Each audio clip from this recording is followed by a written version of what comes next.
कल्पना कीजिए कि आप अमेरिका, ब्रिटेन या ऑस्ट्रेलिया में रहते हैं। भारत आने के लिए आपके पास ओसीआई कार्ड है, लेकिन हर बार नया पासपोर्ट बनने का और बनने पर दस्तावेज अपडेट करवाने की लंबी प्रक्रिया है। कागजी जो है औपचारिकताएं हैं, बार बार सत्यापन आपकी यात्रा को मुश्किल बना देते हैं। अब सोचिए कि अगर यही पूरी प्रक्रिया सिर्फ कुछ मिनटों में मोबाइल से पूरी हो जाए। यही बदलाव लेकर आया है भारत सरकार का नया ई ओसीआई कार्ड। लेकिन क्या यह केवल एक डिजिटल कार्ड है या फिर भारत और दुनिया भर में बसे करोड़ों भारतीय मूल के लोगों के बीच विश्वास, तकनीक और सुशासन का नया पुल? हम सिलेबस की बात करते हैं तो जीएस पेपर 2 अंतर्राष्ट्रीय संबंध, भारतीय डायस्पोरा, ई गवर्नेंस, सरकारी नीतियां, पीआईबी में सोर्स पीआईबी है। तो भारतीय जो है डायस्पोरा भारत की सबसे बड़ी सॉफ्ट पावर मानी जाती है। दुनिया के अनेक देशों में लगभग करोड़ों भारतीय मूल के लोग भारत की अर्थव्यवस्था, संस्कृति और वैश्विक छवि को मजबूत बनाते हैं।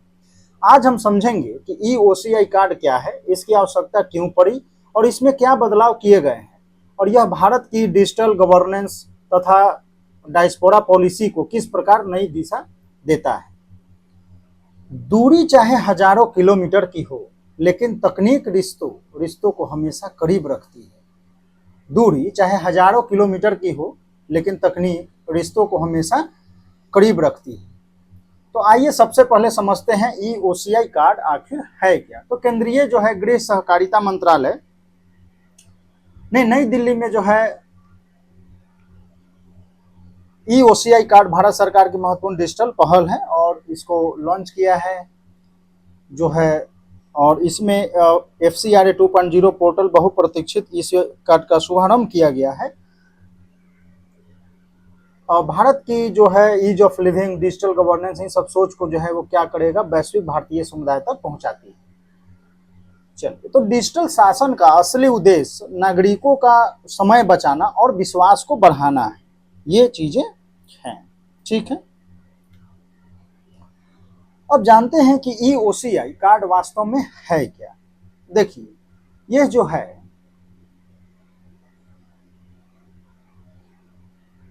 भारतीय मूल के विदेशों में रहने वाले पात्र व्यक्तियों के लिए एक पेपरलेस डिजिटल जो है क्या है, क्रेडेंशियल है।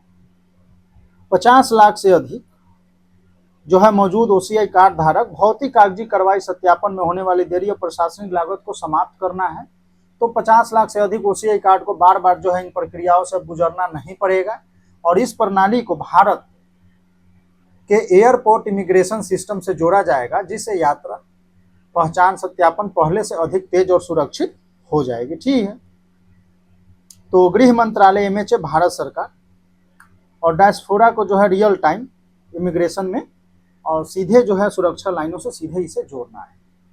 और जब तकनीक और प्रशासन साथ चलते हैं तब नागरिक अनुभव बेहतर बनता है। तो अब देखते हैं कि इस व्यवस्था में सबसे बड़ा बदलाव क्या हुआ है। तो पहले ओसीआई कार्ड को 20 वर्षों की आयु के बाद नया पासपोर्ट बनने पर नई ओसीआई पुस्तिका बनवानी पड़ती थी। अब इस जटिल समस्या को समाप्त कर दिया गया है, ठीक है। और अब केवल ऑनलाइन लॉगिन करके आप नया पासपोर्ट नंबर अपडेट किया जा सकता है और इसके साथ जो है ओसीआई धारक को एक जो है यूनिक डिजिटल रजिस्ट्रेशन जो है नंबर आवंटित किया जाएगा और जो उसकी जो आजीवन डिजिटल पहचान बनेगा, ठीक है। तो आप जो है ये सब कर सकते हैं। तो सरल नियम ही प्रभावी शासन की पहचान होती है, लेकिन यह बदलाव केवल ऑनलाइन अपडेट तक सीमित नहीं है। तो end to end digital workflow, उन्नत ओसीआर विश्लेषण की बात हम करेंगे। तो पूरा आवेदन जो है दस्तावेज अपलोड, सुरक्षा जांच, ई ओसीआई डाउनलोड, सभी कार्य एक डिजिटल पोर्टल के माध्यम से होगा, ठीक है। overseasgovernment.in यानी ओसीआर, उन्नत ओसीआर विश्लेषण। तो देखिए, ऑप्टिकल कैरेक्टर रिकॉग्निशन जो है तकनीकी पासपोर्ट की एक जानकारी स्वतः पढ़कर त्रुटियों को कम करेगा। और तो उन्नत जो है इसका विश्लेषण होगा, ऑप्टिकल कैरेक्टर जो है रिकॉग्निशन तकनीक का उपयोग इसमें किया जाएगा, जिसमें विदेशी पासपोर्टों के स्वचालित सत्यापन हेतु, ठीक है, वर्चुअल मोबाइल कनेक्टिविटी। तो इसमें बड़ी बात है कि ओसीआई कार्ड मोबाइल फ़ोन से भी सुरक्षित रखा जाएगा और डिजिटल क्रेडेंशियल इसमें सुरक्षित संग्रहित और प्रदर्शित कर सकते हैं आप। यानी यात्रा के दौरान दस्तावेज खोने का जोखिम भी लगभग जो है समाप्त हो जाएगा, ठीक है। ये तो डिजिटल जो है document makes global mobility smarter and safer. अब जानते हैं कि ओसीआई कार्ड धारकों के अधिकारों में क्या बदलाव हुआ है। तो देखिए, ई ओसीआई केवल एक नया डिजिटल प्रारूप है। इसके साथ मिलने वाले जो कानूनी अधिकार है पहले ही की तरह जो है वो सुरक्षित रहेंगे, ठीक है। जिसमें 1900 जो पंजीकरण ई ओसीआई कार्ड धारक नागरिकता अधिनियम 1955 की धारा 7A के तहत मिलने वाले सभी मजबूत वैधानिक अधिकार आनंद लेते हैं, जिसमें आजीवन जो है वीजा स्थिति रहेगा, FFRO। अब देखिए, इसमें भारत के किसी भी समान उद्देश्य के लिए आने जाने के लिए बहुउद्देशीय वीजा प्रदान करता है। भारत में प्रवास की अवधि चाहे कितनी भी लंबी क्यों न हो, कार्ड धारकों का स्थानीय पुलिस अधिकारियों, फॉरेनर्स रीजनल रजिस्ट्रेशन ऑफिसर के पास रिपोर्ट करने या पंजीकरण कराने से छूट प्राप्त होगी, ठीक है। यानी ओसीआई धारकों को भारत आने के लिए आजीवन बहुप्रवेश वीजा मिलता रहेगा। उन्हें भारत में लंबे समय तक रहने पर FFRO में पंजीकरण कराने की आवश्यकता नहीं होगी। यानी सुविधा जो है बदलती है, अधिकार नहीं, आप ऐसे बोल सकते हैं। तो सच्चा डिजिटल परिवर्तन वही है जो अधिकारों को सुरक्षित रखते हैं, प्रक्रियाओं को सरल बनाइए। तो अब देखते हैं कि आर्थिक, रोजगार और रोजगार के क्षेत्र में ओसीआई धारकों को क्या लाभ मिलता है। तो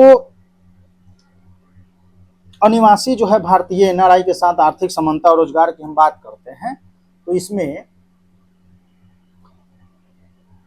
उनको आर्थिक, शैक्षिक, वित्तीय क्षेत्रों में अनिवासी NRI के साथ समान जो है दर्जा प्रदान किया जाएगा।